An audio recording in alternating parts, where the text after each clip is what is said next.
ওই এলাকার মুসলমান ও যুবক ভাই, আমি আপনাদের সামনে এমন এক ওয়াজ করতে চাই যে ওয়াজ হলো পৃথিবীর শ্রেষ্ঠ ওয়াজ। এই ওয়াজটা আমার মুখে যদিও বলবো, কিন্তু বলি আমি না, আমি রহমতের নবীর হাদিস নকল করে আপনাদেরকে শোনাই।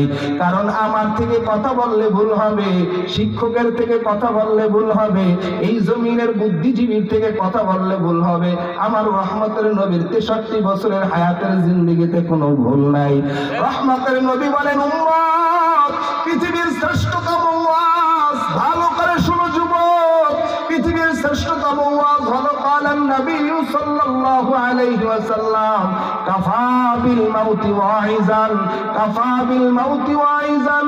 পৃথিবীর শ্রেষ্ঠতম ওয়াজ হলো মানুষ মৃত্যুর কথা স্মরণ করা। মৃত্যুর কথা স্মরণ করাই হলো পৃথিবীর শ্রেষ্ঠ ওয়াজ।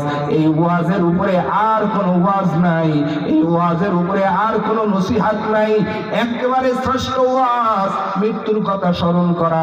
কিন্তু যুবক ভাই, বৃদ্ধ বাবারা, আজ আমাদের অন্তরে মৃত্যুর কথা স্মরণ নাই। মৃত্যুবরণ করতে হবে যে এই চিন্তা ভাবনা আমাদের নাই। যদি মৃত্যুর কথা স্মরণ থাকতো, কোন মুসলমান শীত হোক আর গরম হোক বিছানায় ঘুম যাইতে পারতো না নামাজ ছাড়া। কথা বলেন ঠিক কিনা? মৃত্যুর কথা স্মরণ থাকলে অন্যের মাল চুরি করতো না, অন্যের জমিনের আইন ঠেলতো না। মৃত্যুর কথা স্মরণ থাকলে পরে বান্দা সুদি কারবার করতে পারতো না। মৃত্যুর কথা স্মরণ থাকলে বান্দা মালে ভেজাল দিতে পারে না। মৃত্যুর কথা স্মরণ থাকলে বান্দা দুনিয়ার জমিনে কোনো অপকর্মে লিপ্ত হতে পারে না। মৃত্যুর কথা স্মরণ থাকলে পরকিয়া করতে পারে না। মৃত্যুর কথা স্মরণ থাকলে জমিনের ভিতরে ফাসাদ সৃষ্টি করতে পারে না, জুলুম করতে পারে না। মানুষের যখন অন্তর থেকে মৃত্যুর কথাটা স্মরণ না থাকে, তখন এই সকল অন্যায় অপরাধের দিকে মানুষ ধাবিত হয়।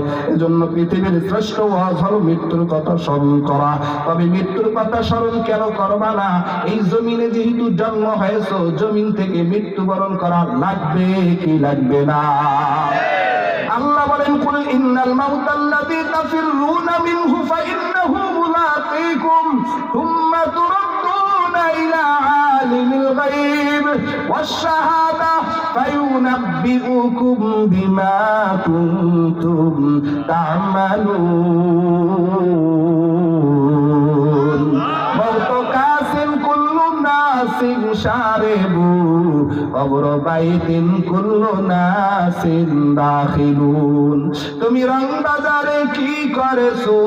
তুমি রং বাজারে কি করেছো? হিসাব করছো নাকি একবার? ভেবে দেখুন পাখি, দেহ থেকে রঙের ঘড়ি দিবে একদিন ফাঁকি। দেহ থেকে জীবন ঘড়ি দিবে একদিন ফাঁকি। কথা বলেন ঠিক কিনা? মরণ লাগবে কি লাগবে না? আল্লাহ বলেন, কুল ইন্নাল মাউতাল্লাযী তাফিররুনা মিনহু ফাইন্নাহু মুলাকীকুম থুম্মা তুরাদ্দুনা ইলা আলিমিল গায়বি ওয়াশ শাহাদা।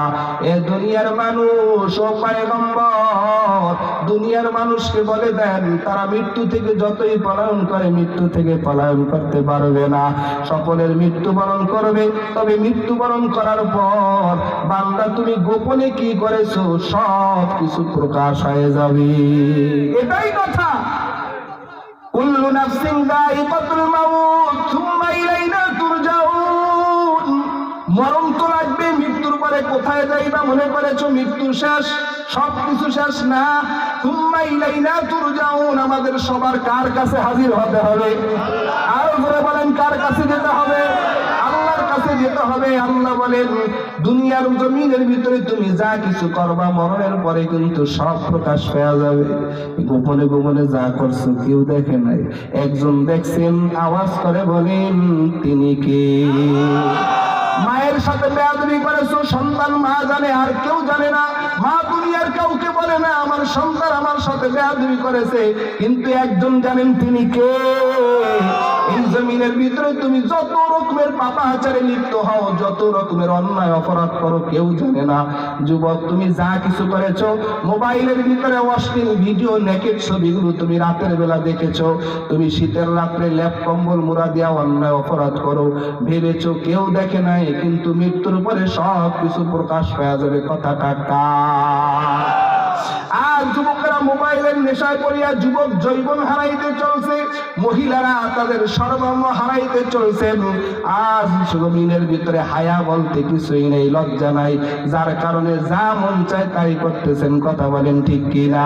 এই জমিনের যুবক যুবতীদের মোবাইলে আসক্তি হওয়ার কারণে তাদের অন্তর থেকে আল্লাহর মহব্বত আর ভালোবাসা উঠে গেছে। কারণ এমন একটা জমানায় আসছে, এই বাংলাদেশটা সোনার বাংলা ছিল, এই বাংলাদেশ ছিল সোনার বাংলা, সবুজ বাংলা।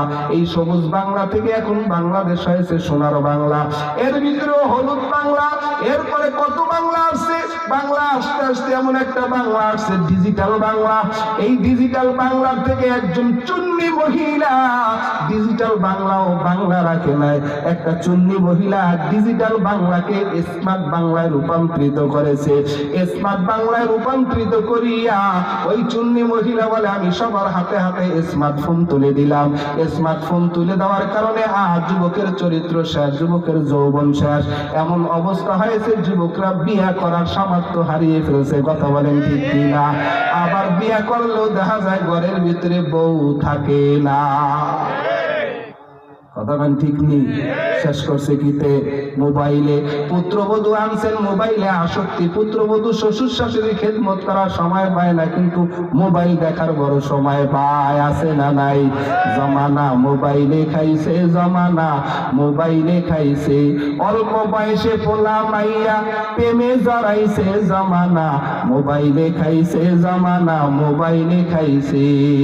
রেডিও থুইয়া ট্যাপ আসিল, ট্যাপ থুইয়া টিভি, টিভি থুইয়া মোবাইল আসলো, যা খুশি তা পাবি। ও ভাই, টিভির পর্দায় যাহা আছে মোবাইলে তা আছে, আরো কত আজে বাজে মোবাইলে দেখতাছে। এসব দেখে পোলা মাইয়াই নেশায় মেতেছে, জমানা মোবাইলে খাইছে, জমানা মোবাইলে খাইছে। আছে না নাই? আওয়াজ তো সুবিধা না, মনে হয় কথা ঠিক বলি নেই। হ্যাঁ, এ যুবক কথা ঠিক নেই। বাবা মার কাছে সন্তান আবদার করছে, এখন স্কুল কলেজে একেবারে ক্লাস হয় না, অনলাইনে ক্লাস। এখন স্মার্টফোন দরকার, সবকিছু মেসেঞ্জারে আসবে, হোয়াটসঅ্যাপে আসবে।